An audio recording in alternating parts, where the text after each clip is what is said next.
Bonjour, bienvenue dans la série sur la mécanique quantique. Alors, nous allons continuer notre étude du puits de potentiel carré dans lequel une particule est piégée parce que son énergie est inférieure au maximum de potentiel. Donc nous avions vu le cas des murs de potentiel impénétrables. Ici, nous allons donc voir le cas d'un puits de potentiel. Donc ici, 0 pour la position X. Et un potentiel qui est nul au centre et qui est de valeur V0 pour à gauche et à droite. Et la particule a une énergie E inférieure à V0. Alors, pour cette partie-là, c'est dans la même situation que le puits de potentiel précédent, donc les solutions dans cette zone-ci sont identiques. C'est U fois sinus alpha x plus B fois cosinus alpha x, alpha étant une certaine combinaison de la constante de Planck et de la masse. Mais par contre, maintenant, les murs ne sont plus tout à fait impénétrables, le potentiel est fini, donc il faut aussi décrire ce qui se passe en dehors du puits de potentiel. Et dans ce cas-là, la fonction de l'équation de Schrödinger s'écrit h bar carré sur 2m, variation de la variation en fonction de la position de U, de x, plus V0 U égale E fois U. Alors, si on regarde bien, cette équation, c'est E moins V0 fois U. Donc, elle ressemble très fort à l'équation pour l'intérieur qui nous avait donné ceci. Mais il y a quand même une différence, c'est que l'énergie, elle est inférieure à V0. Ceci est négatif. Ce qui donne des solutions fort différentes. Les solutions sont E exposant moins bêta x plus D fois exponentielle plus bêta x. Ou exp, comme j'avais déjà écrit. Alors, le et bêta, à nouveau, est une certaine combinaison des constantes et de V0. Alors, je ne vais pas vous donner les calculs détaillés parce que c'est beaucoup plus compliqué que dans le cas du puits de potentiel infini.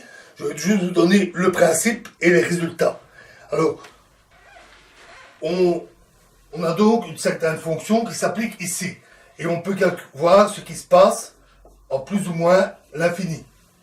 Et on sait que dans ce cas-là, la fonction d'onde ne doit pas diverger. Elle ne doit pas filer vers l'infini. Ça impose que à gauche, gauche-droite, à gauche, on doit avoir C égale 0, et à droite, on doit avoir D égale 0. Tout simplement. Ensuite, on a l'autre condition, à savoir qu'ici, en plus A et en moins A, la fonction d'onde U doit être continue, ainsi que sa variation avec la position. Les deux doivent être continus. Donc, avoir la même valeur de chaque côté de la barrière du potentiel. Alors, on fait les calculs, qui sont pas très difficiles, mais quand même trop compliqués pour nos vidéos, et on obtient comme solution A fois cotangente alpha x égale moins bêta, ou bien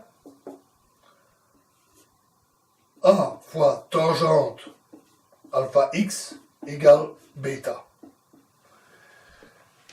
Alors, cotangente et tangente sont des fonctions trigonométriques, un peu comme le sinus et le cosinus, peu importe leur définition exacte, nous allons voir les graphiques et ça sera suffisant.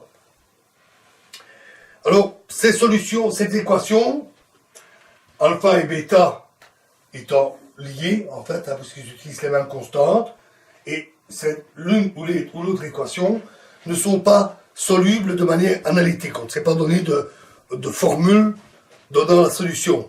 Donc on va les résoudre soit par du calcul numérique sur ordinateur, soit par une méthode graphique. Ici, une méthode graphique s'y prête assez bien et en plus est assez intuitive. On définit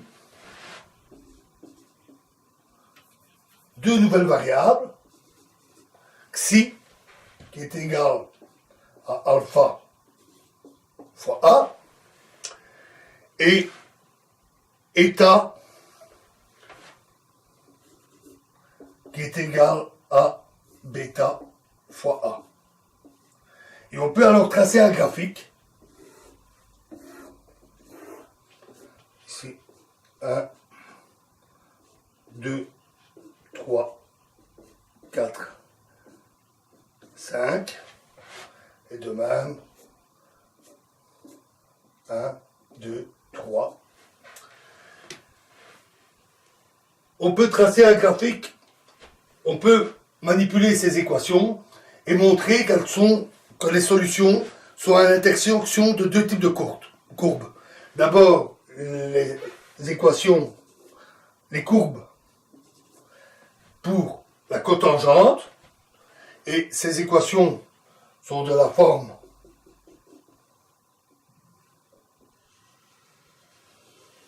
comme ceci.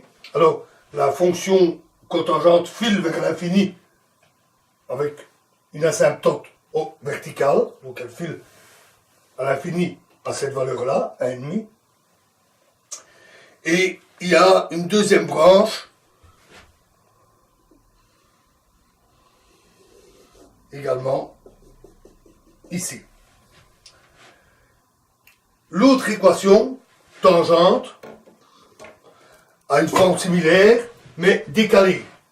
Donc elle est décalée ici, que je ne me trompe pas dans le dessin, avec là aussi une asymptote verticale, et un petit bout ici.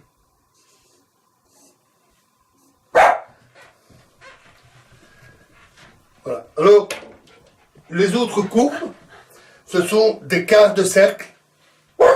On peut les dessiner, que je ne me trompe pas.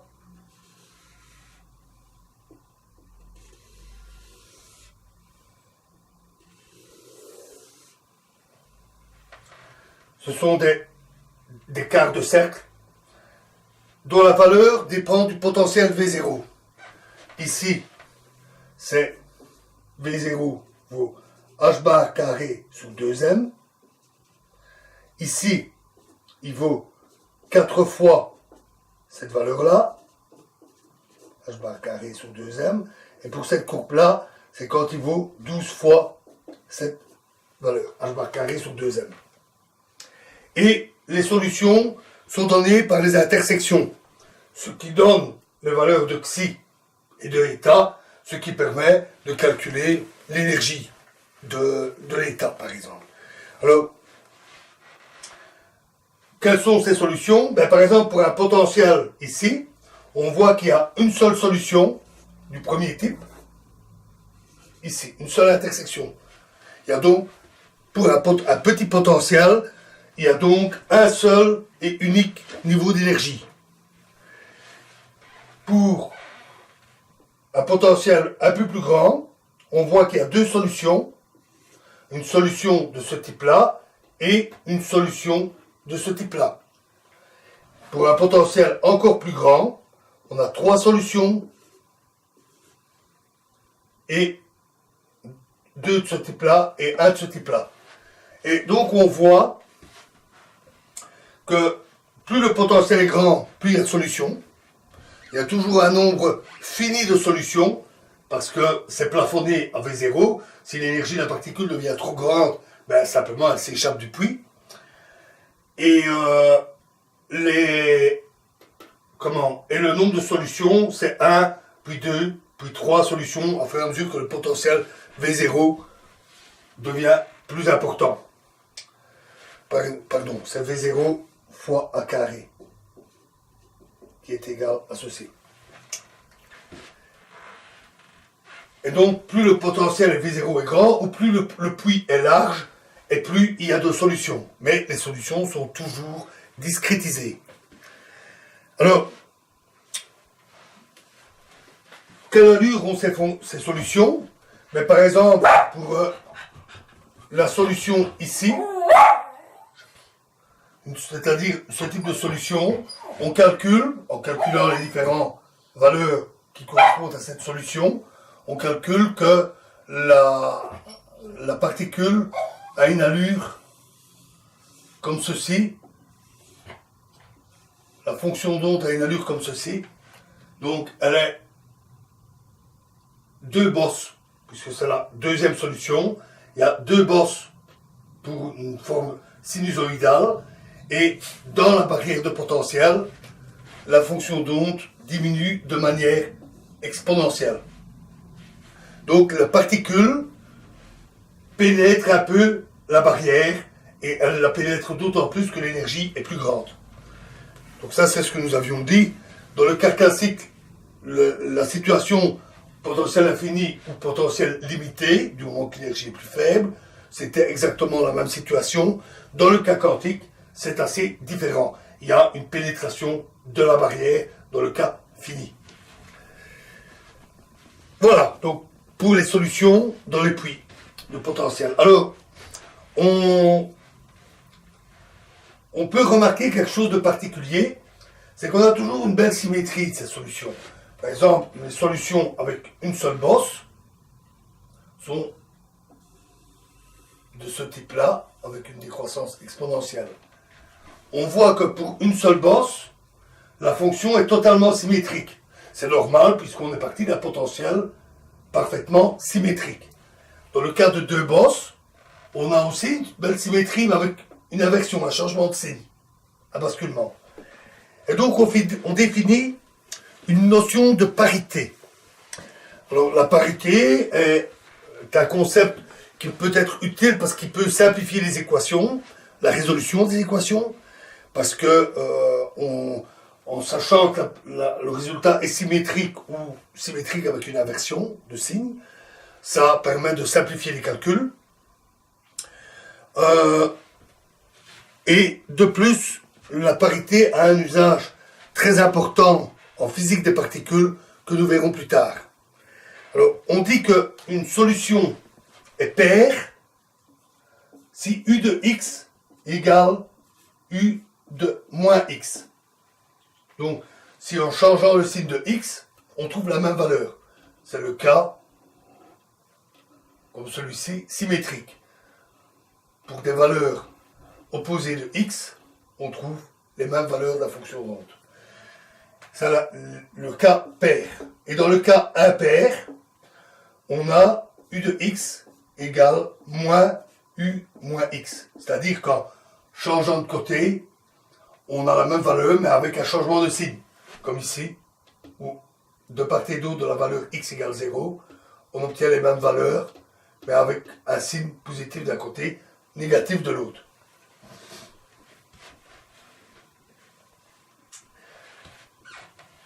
Il faut noter que toute solution, quelle qu'elle soit, peut toujours s'écrire comme une somme d'une solution paire et d'une solution impaire. Alors, je ne vais pas vous montrer que ça satisfait l'équation de Schrödinger, bien qu'avec le principe de superposition, c'est évident. Toute solution est combinaison des solutions que nous venons de trouver. On en trouve un certain nombre, et en faisant une superposition quantique, une somme de toutes ces solutions, on trouve toutes les solutions possibles. Et on vérifie facilement que c'est toujours possible, parce que si je définis, moi je manque un petit peu de place sur mon tableau, supposons que j'ai une fonction u de x quelconque, absolument quelconque, et je vais définir up comme u de x plus u de moins x divisé par 2.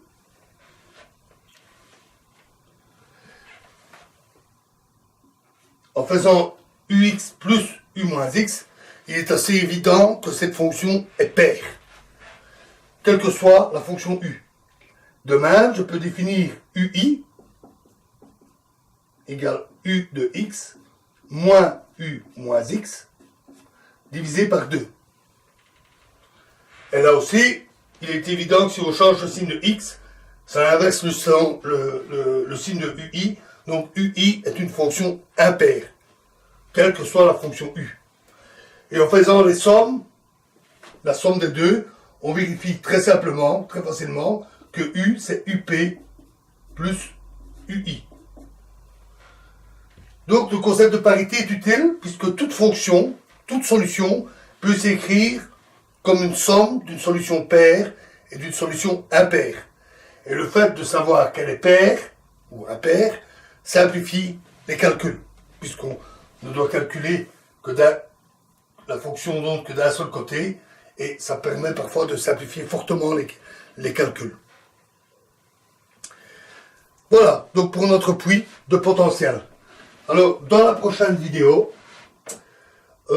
nous étudierons le mouvement d'un paquet d'ondes dans tout type de potentiel. Je vous remercie.